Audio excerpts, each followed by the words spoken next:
those final details. And there is significant things to learn after the practical, so it is not take it and leave it. We've got to move right into the next phase. All right, it's 1 o'clock. We're going to get started. Today's topic is the basal ganglia. It is the last subject before the exam, which is a week from today. So we'll do basal ganglia today, basal ganglia on Friday, and on Wednesday during the lab, I'm going to do the little bits of case studies we didn't do in a couple of lectures. We'll get those done in 15 minutes pretty quick, and then go into the neuro exam, which was the next chapter of the lab activities. Okay, so basal ganglia, it's a collection of brain structures, subcortical and cortical brain structures. Primarily, they're called basal ganglia based on when they become damaged, produce a type of dyskinesia, a type of motor deficits that are very unique. So very distinct movement disorders that are quite describably different than an upper motor neuron lesion or a cerebellar lesion. So you'll want to be able to differentiate between those three big categories. You can see that the basal ganglia is generally divided into the striatum, the globus pallidus, the subthalamic, and the substantia nigra. Now, a lot of people include the putamen and the globus pallidus and call it the lenticular nucleus, or also the lentiform nucleus. Okay? So the striatum is these first three, caudate, accumbens, and putamen, and then the lenticular is the putamen and the globus pallidus. The major inputs and outputs to the basal ganglia, the caudate, the striatum is a big input, whereas the globus pallidus and the substantia nigra can be major outputs. So we're going to go through the whole in and out in a second, so don't worry about that. You can see here structurally, this is the caudate on the top. We've kind of been studying this in the lab, the head of the caudate, the body of the caudate, and it has that C-shaped structure, so we have the tail of the caudate. And then on the side, the more lateral side, we see the putamen. So there's a space in between the caudate and putamen. So what's running between there? It's not depicted. The internal capsule. So you can see that the putamen and caudate are kind of connected by what looks like spokes of a wheel, and that's when this is all gray matter, and then when you shoot the white matter internal capsule through there, it has a very striped appearance, gray, white, which is where it comes with the striation, the striated name. On the inner side, you have to see between the putamen and the thalamus, there's that globus pallidus. So you can see it's a smaller unit and more ventral, sitting between or alongside the putamen, which we see in the coronal and horizontal section. And then, of course, in the lab, the infamous statement, what is the confluence of the anterior ventral region of the caudate putamen? So the very beginning, the very early anterior portion, this is the nucleus accumbens, kind of where they merge together. So those are all the big components of the basal ganglia.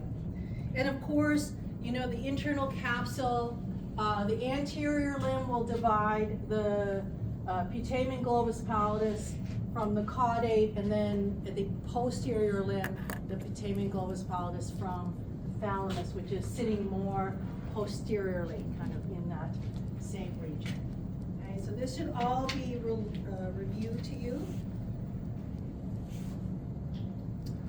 Now, the globus pallidus, the easiest way to describe it is that it's a subprocessor, for the kind of computer analogy, which is very much involved in motor function, but it's not just motor.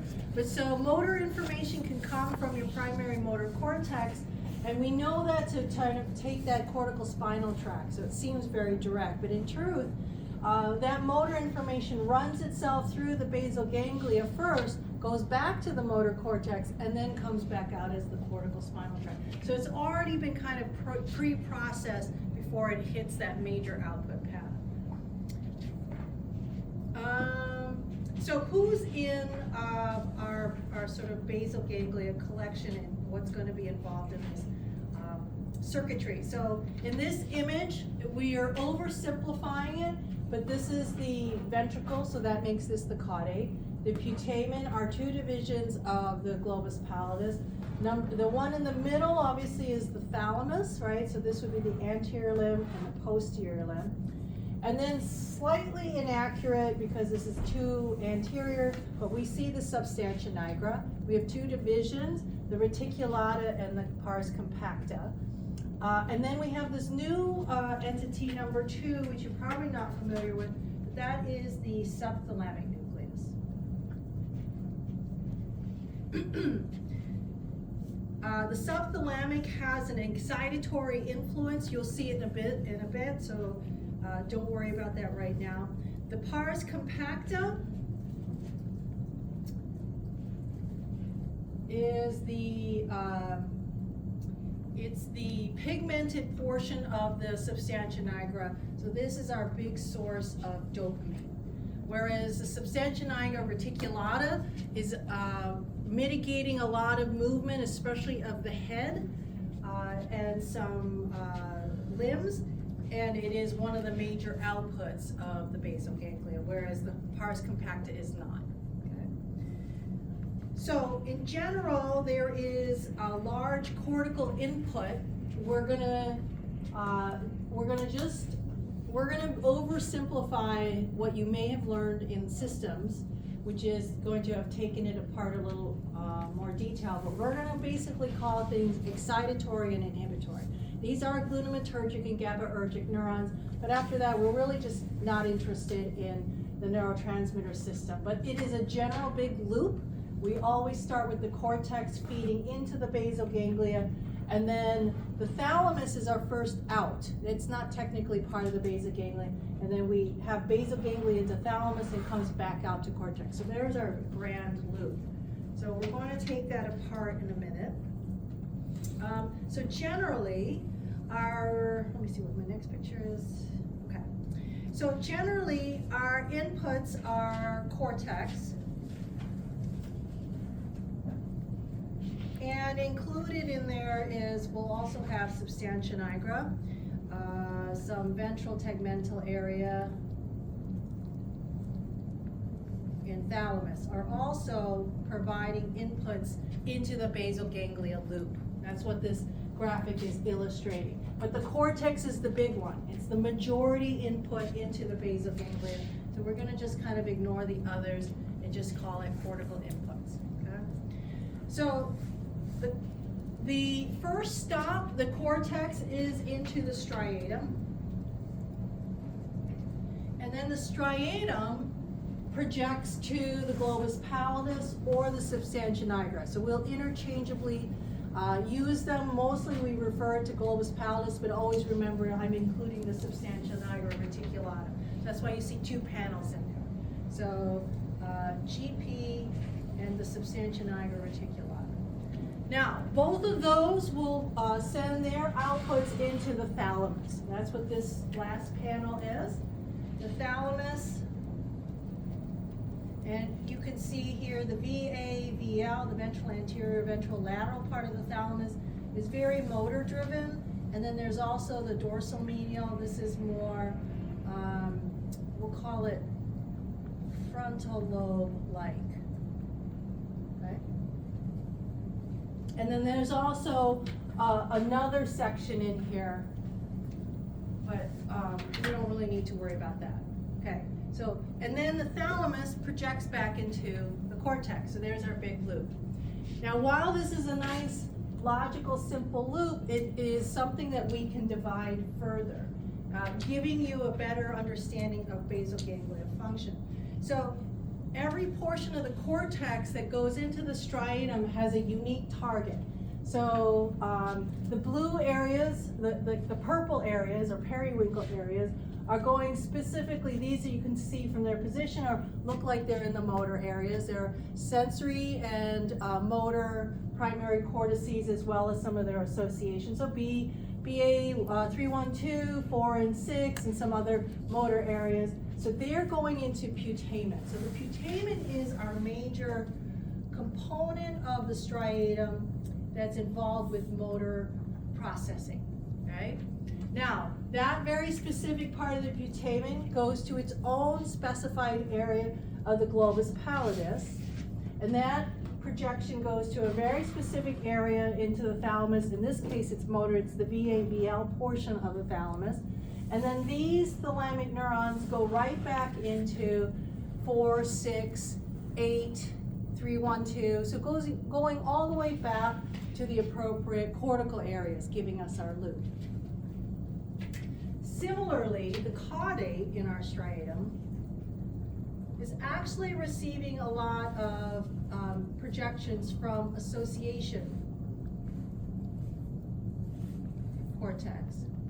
So remember when we saw our association cortex, parietal lobe and frontal lobe. So those are the light blue areas. You can see we have all our association areas, the temporal lobe, the parietal lobe, and the frontal lobe. These are more complex, higher order brain functions. So these are more cognitive, more personality, more decision making, judgment, moral behavior. And so they have their own path into the basal ganglia, and they're going to the caudate. So that's why the caudate has the same color. And then they have their own unique place in the globus pallidus that they project to. And then these are projecting to the dorsal medial part of the, so a segregated area of the thalamus, and then they go right back to the association cortex. Of course, the last one is the ventral striatum, which is almost entirely made up of the nucleus accumbens, so it's, you can use either term. And this has the limbic component, okay? So, limbic cortices, kind of shown in a little tiny dot of orange, goes into the nucleus accumbens of the ventral striatum, goes to its section of the GP, its section of the thalamus, and goes back to all this limbic cortex. You can see here the cingulum is lit up, parts of the temporal lobe are lit up. So everybody has their own non-mingling component of the basal ganglia circuit, but we follow the same large sweeping loop. Questions so far? Any misunderstanding? Yes, Owen. Bless you. Does the frontal lobe area and going to the caudate, does that go to the subsection Niagara? Yes. So so whatever is present in the globus pallidus will also have an equivalent in the substantia nigra. So we're just not mentioning it, but they're all there as well. Okay. Anybody else? Okay.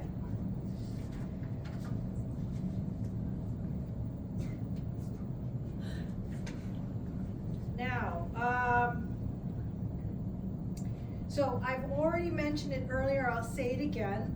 The substantia nigra reticulata is part of this big loop. It's primarily going to the VAVL, but it'll also go to areas like the, so I'll put in the VAVL, which is illustrated by my circuit, but it'll also go to superior colliculus, the reticular formation. And so this, you can kind of see, contributes to the basal ganglia's role in eye movement. So anytime we start to see colliculus and reticular formation, we're looking at medial longitudinal, or the MLF, medial longitudinal fasciculus that is driving 3 and 6 together. So we'll see problems with eye control when we have basal ganglia disorders as well. The other component of the substantia nigra, the substantia nigra compacta, is holding our dopamine. Our dopamine really doesn't go out as much as having a role about interacting with the striatum. So these dopaminergic neurons come back and influence the striatum both in a stimulatory and an inhibitory manner. So it does both, activate and inhibit. Okay? So the compacta and the dopamine has a way of regulating this big loop. So that's what we're going to kind of address in the next slide. Questions? All right. Going rather quickly, so slow me down if you need to. Just want to make sure we can cover everything. Okay. Now, the basal ganglia is famously known for something called the direct and the indirect pathway. So we're going to separate them, but again, we're going to avoid being a neuroscience class and being overly consumed by the type of neurotransmitter. So we're going to go with the green is excitatory and the red is an inhibitory. That is the extent of your detail that you need. Okay. Now, remember our loop. We always start in the cortex. In this case, you see the cortical number 1. Cortex is going into the putamen. But you always have to remember, it's assumed that it's also going to the caudate and to the ventral striatum. So that's just given. We're just not doing it here because the picture will get really complicated and messy. But even though you see it here, assume it's the caudate and the accumbens, the ventral striatum that's included. Now in the direct pathway, we have excitatory stimulation of the cortex of our striatum. So in this case, the putamen, so that we've turned our putamen on. The putamen is then, let me just write this down. So our cortex into our striatum. And then our striatum is projecting into the GPI, globus pallidus internal segment. And then the GPI is projecting to our thalamus. And if I were referring specifically to the putamen, it would be the VAVL. And then the thalamus goes right back to connecting with the cortex. Now the cortical input, as I said, is stimulatory. The striatum is inhibitory. And our GPI is also inhibitory, and our thalamic is excitatory. So let's look at what's really important in this diagram when you go to memorize it, and that's all you can do about it. Just, you can't logic your way through it. It's just memorization, is how thick and thin each line is. So we have a very big stimulatory input into the striatum. The striatum holds inhibitory neurons. So what we're doing is we're turning on inhibition. So by turning on inhibition, I am now inhibiting its target. The target is GPI.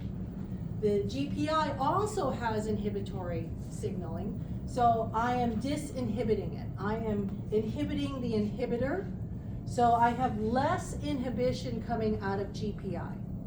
So less inhibition out of GPI, GPI is going to the thalamus. The thalamus is a positive, so I'm not inhibiting an excitatory input. So therefore, it's free to put out a very strong stimulatory output. Does that make sense? We just follow the thickness.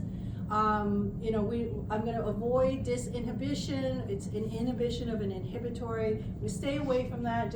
I'm sort of stick with the thick and the thin. Yes? So is it overall inhibitory or excitatory? Yes, very good question. So the net effect of this circuit is the excitation of the thalamus. That is the net effect. And the excitation of the thalamus is functionally to facilitate movement. So all the movement that is created or promoted on the basal ganglia is because our thalamus is able to exert an excitatory output in the end. Okay? So that is the net effect of all of this inhibition, excitation, inhibition of inhibition, etc. Okay? So it is positive for movement. Any questions? Okay. Now here's the indirect pathway. The indirect pathway is given this name because it adds one more stop along the path, and that's to include the subthalamic nucleus. Okay, so we have the cortex. We reach and activate the striatum. It is, as always, stimulatory. But in this case, the striatum is going to GPE,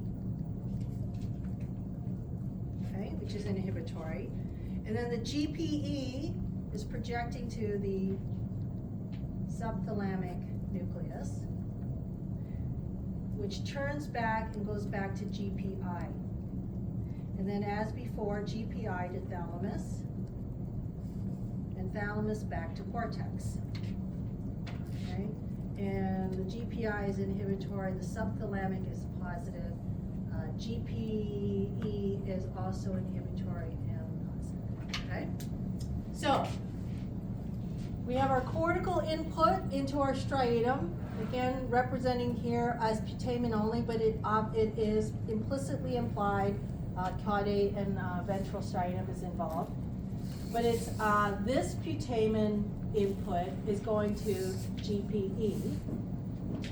All our striatum neurons are inhibitory, so we're now inhibiting the GPE, which is an inhibitory nucleus, so I am disinhibiting, so I'm inhibiting an inhibitor. So my red arrow from GPE is tiny, and that connection is going to the subthalamic nucleus. The subthalamic nucleus is excitatory, so I am reducing my inhibitory control or any brake I have on the subthalamic, so I have a very strong big green arrow. Subthalamic goes to GPI, and again, you knew from the direct pathway GPI is also inhibitory. And so now I'm activating an inhibitory signal, so I have a very strong inhibition effect on my thalamus. So I have a very tiny green arrow coming out of the thalamus. So the net effect of the indirect pathway is inhibition of the thalamus, okay, which decreases movements. Okay. Now, this includes caudate, which would be promote cognition, inhibit cognition. It would also imply for the ventral striatum or nucleus accumbens, it would promote limbic function, inhibit limbic function, okay? Any questions about the direct and indirect pathway? Naima? Wouldn't this be preferred over the direct pathway? They work together. So it's never one or the other. It's more, in some cases, one is more, one is a little less, sometimes they're equal, sometimes, so it's a very fluid dynamic of when the direct or indirect is in play, okay? But that's a great question. Anybody else? Okay. So, what makes basal ganglia as a brain circuit very interesting is the uniqueness of the disorders. So I had alluded to you earlier that basal ganglia brain regions are grouped together not only by the circuitry, but by the disorders they produce when they're damaged. So these are called, dyskinesias. Okay, and so these are abnormalities in movement. So unlike a damage to Brodmann's area 4 that would produce paralysis, damage to the basal ganglia does not produce paralysis. It alters the way movement is presented or executed. So these have a lot to do with involuntary movements, as well as the initiation of movements, and then disturbances in muscle tone. These are the hallmarks of basal ganglia disorder. Owen. So like schizophrenia, tardive dyskinesia, is this what causes it?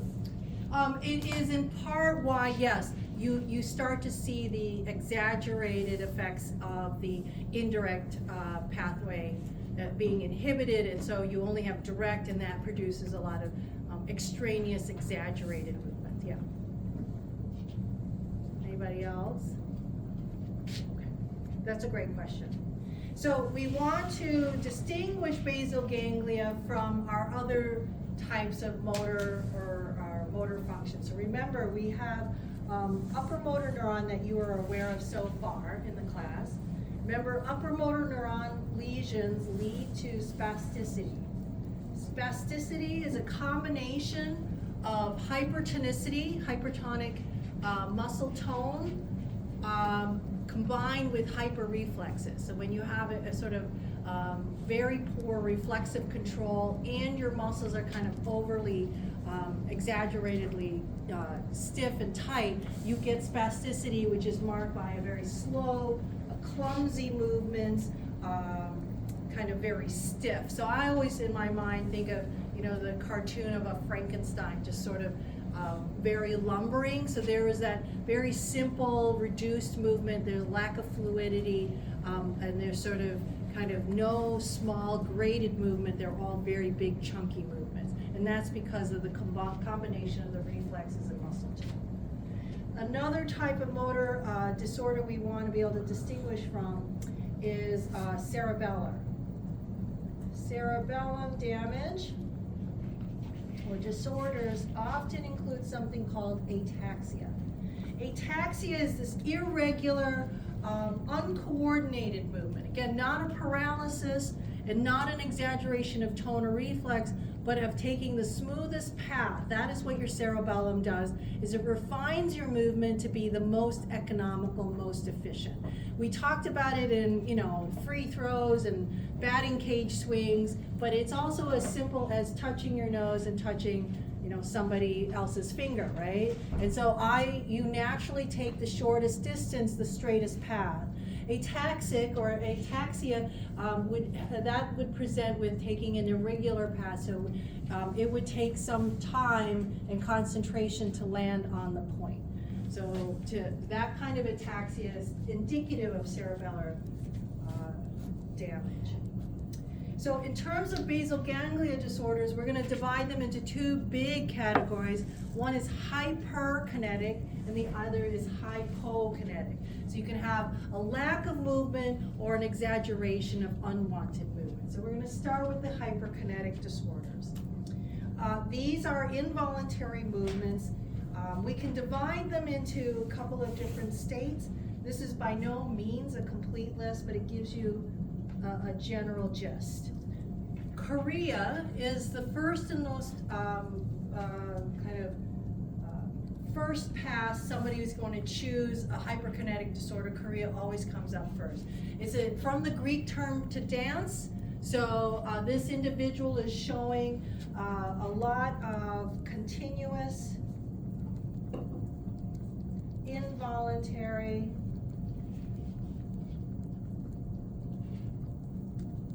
rapid movements, often involving the face, the tongue, and distal limbs.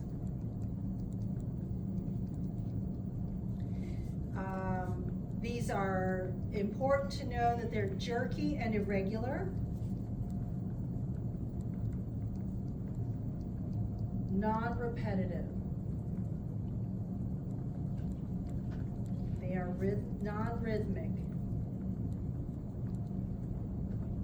Okay. We can grade chorea to a very low amplitude, which may look to someone as maybe restless leg, restless finger. They're just kind of moving. They don't look really abnormal, but they're just always in motion. That's a low amplitude, low grade chorea, all the way to a high amplitude. It looks like someone is attempting to do breakdancing. They have no big control of their limbs, and so they're swaying. There's a lot of facial movements, a lot of lip smacking, a lot of tongue movements, and then of course all the distal limbs are affected. What's important to note is the characterization. These are smooth. One abnormal movement turns into the next abnormal movement, so there's no pauses in between. They're not bouts. So these are the hallmarks of characterizing this type of chorea. Huntington's is the most obvious disease to think about when we have a high degree of chorea. Huntington's is an autosomal dominant hereditary disorder. So when you have Huntington's in your family with a parent, there's a 50% chance the children have come down with Huntington's as well. So this is a brain slice of Huntington's to non-disease on the right. So Huntington's disease, due to this hereditary genetic abnormality, for some reason targets the basal ganglia for degeneration. So you can see here there is just a sliver of the caudate. Our putamen and other structures like the accumbens is a very anterior, so we don't have globus pallidus yet. Our accumbens and our putamen are just a small fraction of their size and their position. Not only that, we see a lot of cortical atrophy, so our sulci are very large and separated compared to what they ought to be. And so this is throughout the basal ganglia and all the structures. Now that you understand the role of the putamen and the caudate and the accumbens, you'd appreciate that in Huntington's disease, while the most colorful symptom is the abnormal choreic movement, but they will also suffer the cognitive decline and the emotional lability or lack of. So they can be highly depressed individuals, or they can have very large kind of unexpected mood swings because they're not able to control their emotional continence. And so you'll see everything else in there as well, but most people think of Huntington's as a movement disorder when it's really all three that are equally damaged and presenting. So the hypothesis for Huntington's is that in the very early stages, when you mostly see the movement disorders, that it is a larger damage to the indirect pathway. So remember, the indirect pathway is the one that is suppressing movement. It leaves with the inhibition of the thalamus to the cortex, that last step. And so what you have left is only the direct pathway, unopposed by the indirect contribution, and so you see an exaggeration of movement. Then later, in the late stages of the disease, so we'll say early, the late stages, it is obviously both direct and indirect pathways are contributing, which is in line with the way the disease presents, because they will show sort of a Parkinson's paralysis or similar to a Parkinson's paralysis. There is very little movement that chorea has kind of subdued, and there'll be a high degree of cognitive decline, and so everything is kind of affected. The symptoms of Huntington's will come about usually between the ages of 30 and 50 years. So some individuals who know their parent has Huntington's, they make the decision whether they want to test for the gene or not. So some will not, and they'll just wait to see symptoms appear because they don't want to be encumbered with the fact that it's looming over them that they know or they don't know. One of my best friends, and I went to graduate school, was in that position. He decided not to test even though his mother had Huntington's, and then with that knowledge, still got married and had a family. So you can see that different people would have chosen different routes with that information. So they usually appear between the ages of 30 and 50. They'll show both motor, cognitive, and behavioral problems as the symptoms start to accrue. Obviously, the chorea is the most famous or the most expected feature, but you have to appreciate they'll have other problems that are a little more subtle. Often these individuals don't live to a very long age because one of the motor things that you need to do is to cough and bring and move phlegm around. And so One of the leading causes of death for Huntington's patients is simply pneumonia, and that is what took my friend. Because he wasn't able to clear stuff out of his lungs, eventually that was the comorbidity that took him rather than anything related centrally. But they will have, if they do survive long enough, they will show dementia. Oftentimes it looks very similar to Alzheimer's. They won't know maybe who their family members are because of this is the caudate component of it. May not be able to feed themselves, dress themselves, don't remember how to do those simple activities anymore. So it can run the gamut. Going back, let's see, let me just give you this one last, and I have a video.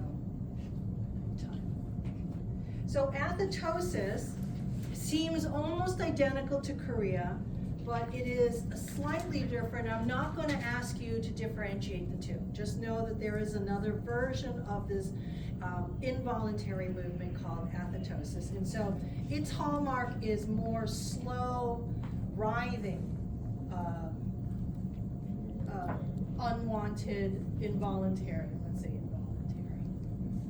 Unwanted, or slow, writhing, involuntary movements. These often involve the face and trunk, and very pronounced in the hands and fingers. Differently than maybe the larger postural changes you might see with chorea. Okay? So there's a lot of twisting and twisting of the body and limbs. Okay? So the reason I bring up athetosis is that we can see athetosis in other diseases, such as Parkinson's. So while you have Parkinson's symptoms, you might be expressing athetosis as well. You'll see it in Wilson's disease. Wilson's disease is the accumulation of heavy metal. And for some reason, the basal ganglia is highly sensitive, so it accumulates there in reactive oxygen species. If you remember your biochemistry, it kills those cells. And so they'll show symptoms that look like both Parkinson's or Huntington's, or another one that looks altogether different. And then of course Huntington's. So in Huntington's you can show athetosis, which is a slightly different form of chorea. So I'm going to try to show this video.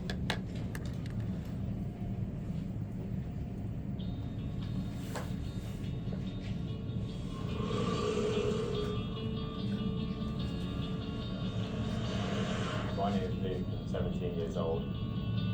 I live with mum and dad, and my mum has Huntington's disease. Go on, wake up. Huntington's disease is caused by a faulty gene, which affects the central nervous system, causing brain cells to degenerate over time. When my mum developed Huntington's, she was about 30.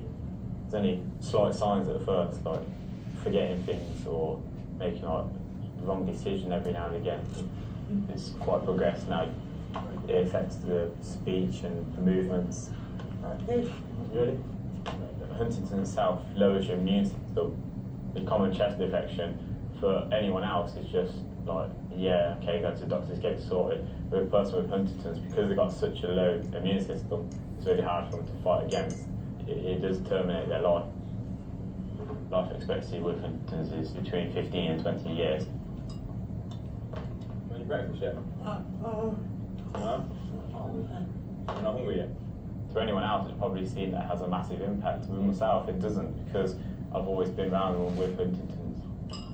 You don't see anything different, it's still your parents. Just because you've got Huntington doesn't change the fact of what the family actually is. More milk. More milk.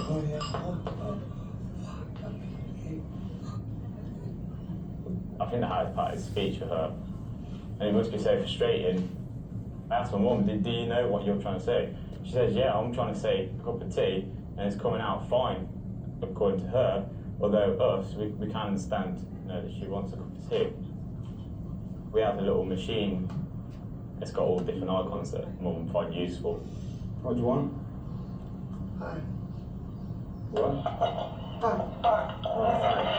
She chose to record her own voice. It's her voice. Like she's saying it, we can understand it, she gets a fag.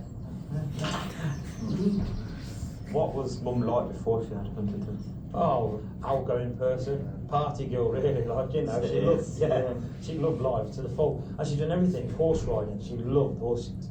I mean, she just used to go at the shows at the weekend and just ride and win and trophies after trophies. Wait, there you go. Ooh, that's the one. Okay, come on. Huntington's has an autosomal dominant pattern of inheritance, which basically means that there's a 50% chance of the child receiving the Huntington's gene. There is testing available for people over the age of 18 years, just to know yourself whether or not you do have the gene. People have their own moral decisions, why or why not they do take the test. What's your opinion on the test and whether you should or shouldn't? Only you can make that choice. It's up to you. Some people might say, well, I've seen my mum or my dad have died of Huntington's. I want to know if I've got Huntington's because I want to change my life to fulfill it, what I want to do. And I want to do the things I want to do in life now before I can't do when I'm older. Other people would go through life saying, no, I don't want to. How did you feel? Did you want to? So I'm not gonna get into, his personal decision, but any questions about the presentation? Yeah, Felix? Do they sleep well? They will sleep, but, some of their,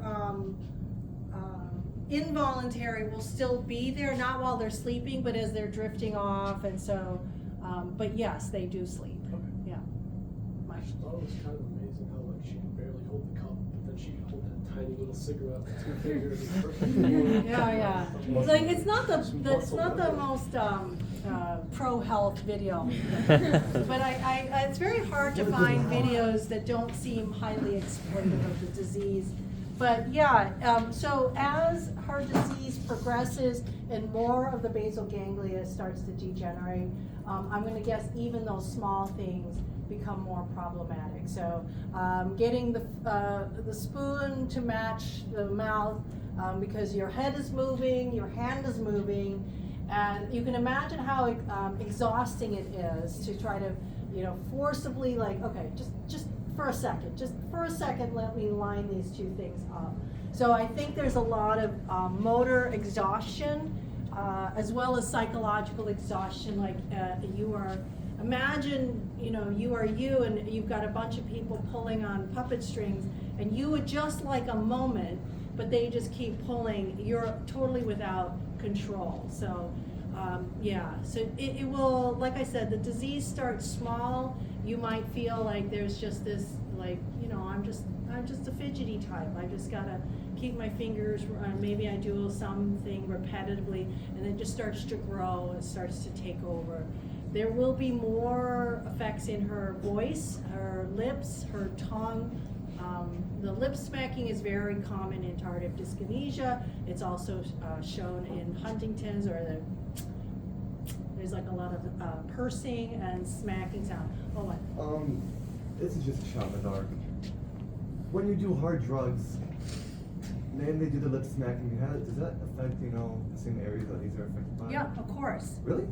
Yes, because if you imagine who is providing that regulatory influence here, it's the substantia nigra, and that is a dopaminergic source. It's one of your biggest dopaminergic sources, and drugs of abuse like cocaine are driving the dopamine system.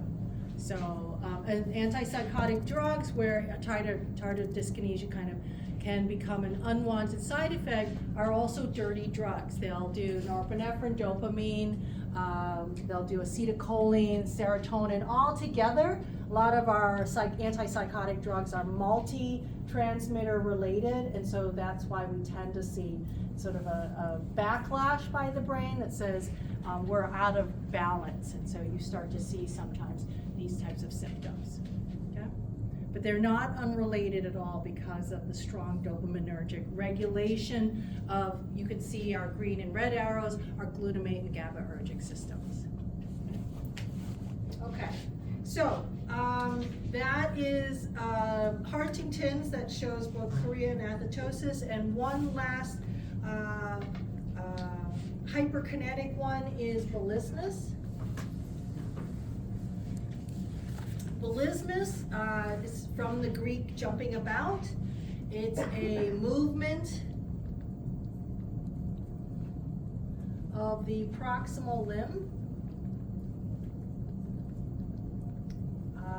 Very large amplitude and a flinging quality to it. Okay, so this is a very rapid kind of, like you're trying to shake something off.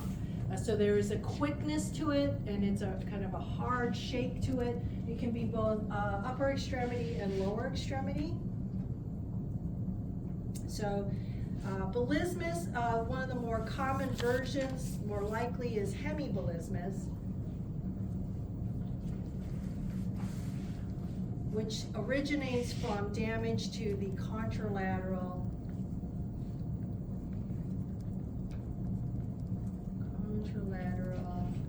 subthalamic nucleus. Okay. So remember, this is our indirect pathway. We have damage of the subthalamic nucleus, and so without the subthalamic nucleus, we are disrupting the downstream pathways into the GPI, into the thalamus, and ultimately out to the cortex. So this is an individual with a hemibalismus. So you can see it's a very violent shake. It's not a quiet tremor. It's not a graceful writhing movement, but it looks like, you know, she's trying to shake something off of her hand. And so you can imagine having that either in one upper extremity or one leg would be, you know, a challenge to live with.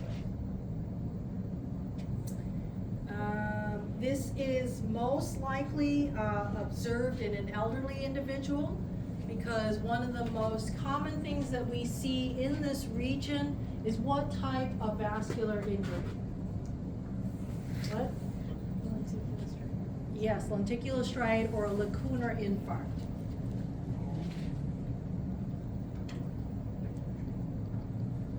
So you will see them in the sliced brain specimens. We have those tiny ventriculostriate arteries sort of drifting up into the basal ganglia and the thalamic region. Because of their small diameter, there's a high chance that there's a little thrombosis, a little small particle that gets clogged in the small diameter space, and so we see a small area of necrosis.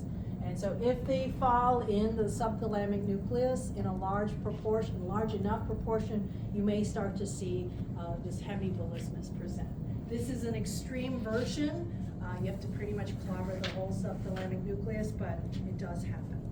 Okay. Any questions? Yes? Sorry. People with this condition, do they end up like injuring themselves a lot? They can, because it's uncontrollable. So obviously there's injury to the limb itself, damaging of tendons and muscles.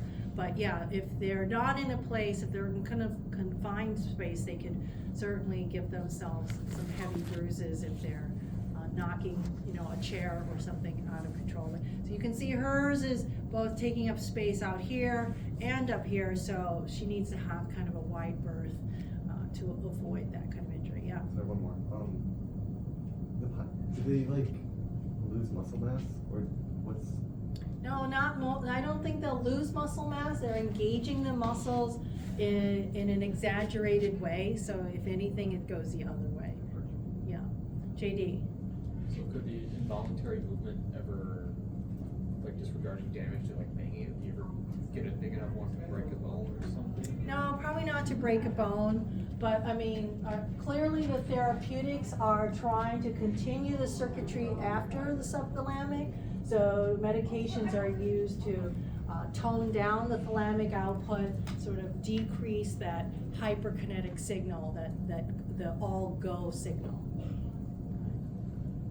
Aya. Can you explain the that pathway? Okay. So if I damage my subthalamic nucleus, I have very little excitatory input to my GPI. If I can't have excitatory influence over GPI, I can't mount a very large inhibitory output to the thalamus, okay? So if I don't have inhibition of my thalamus, then all I have is the thalamus is all green, positive. Then I have an exaggerated positive influence coming out of the thalamus. Does that make sense? Okay. So this small green arrow is representing subthalamic damage. I'm not getting rid of the green. This tiny green is a consequence of it. Okay? I know it can be confusing. Yep. This is constant movement. It is. I think I think it's constant, but periodic. Meaning, if you saw the beginning of the video, she was sitting quietly for a moment, and then for whatever reason, whatever there's a trigger to it, it's spontaneous. She has to think about it, or it comes with some other movement, but it can then avalanche that way. Patrick? So these, all three of these are caused by, well, they're due to the lack of indirect input, but it's caused directly by the direct deactivation. It's caused by the lack of indirect, because the subthalamic nucleus is only involved in the indirect pathway. And so we know this hemiballismus is a result of a lesion of the subthalamic. So this one is more due to the lack of indirect pathway and it being able to exert sort of an inhibitory influence in the balance of direct and indirect. So remember, when you think about direct and indirect, it is not one or the other. They're both on, we just have now less of this, and this is all, the direct is all that's left to engage with motor function. But with flare-ups, like inside of the Not, yes, flare-ups, not of activating the direct, but not having an indirect to counter it. Yeah. Okay. Yes, Naima. Why is it typically one leg? Because it's usually, if you damage both subthalamic nuclei, you'll get them in both. But it's, what are the odds that I'm going to damage both this tiny little nucleus, subthalamic nucleus, on both sides in the same moment? So it's possible, not probable. So it tends to be contralateral one limb. Yep. So is there a difference between damaging the subthalamic nucleus or the globus pallidus externus? Because globus pallidus externus is only in the indirect pathway. Yeah, no, you could probably get it that way, but then the GPI will probably lead to other things in addition. This is the cleanest thing that you get. But yeah. All right. It's a good place to start. Then on Friday, we'll do the hypokinetic disorders. And then finish out the basal ganglia. And I'll see you Wednesday for the exam. I'm excited. Same format.